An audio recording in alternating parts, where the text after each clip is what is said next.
Pagdating dito sa Bukawi, Bulacan, papakita ko sa inyo mga magandang manok dito sa Bukawi. Yung mga master. Dumagsa ang manok dito sa Bukawi. Oh. Pinakita tayo magandang hening kanawayan. Oh. Yan, gandang hene. Oh. Kanawayan. Oh. Yan, ang ganda ng mga manok. Oh. Yan. Ang daming heningin dito. Oh. Gandang hene. Oh. Boss, ay ba yung hene nito? Siya. Kano binibenta hene mo? Sa kanila? 2.5 lang, oh. Ito mo, 2.5 lang. Napakagandang hene, oh. Ilang buwan na ito? Nasa 8 buwan, ano? 2.5, oh. Napakagandang hene. Ayan, dalawa pala hene ng kaibigan natin. Ere, kaibigan, magkano naman? Ere, magkano? 4.5 naman to, ano? Ilang buwan na ito? 10 months old, ano? Ito, 8 months.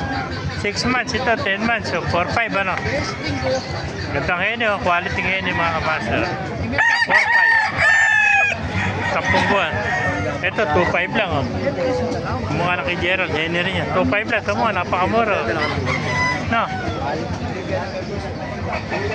Ayan, mga master. Ayan, dumagsa ang manok kayo dito sa Bukawi, Bulacan. Ayan po, may nakita pa tayo magandang kanawayan. Magkano yung kanawayan mo, kaibigan? Fruit ka, magkano?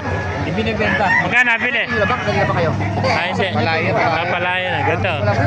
Ayan, palayan pala niya ito, hindi na alis. Material. Materialis, oh. Nasa 10 buwan na, no? 8. 8 buwan pala, no? Kaibigan, saan to? Ano sa'yo, yung nagsabi ko minsan manok mo, nagsin ako ng manok. Oh. Thank you, kaibigan. Nabenta ko dito, 6,000. Thank you.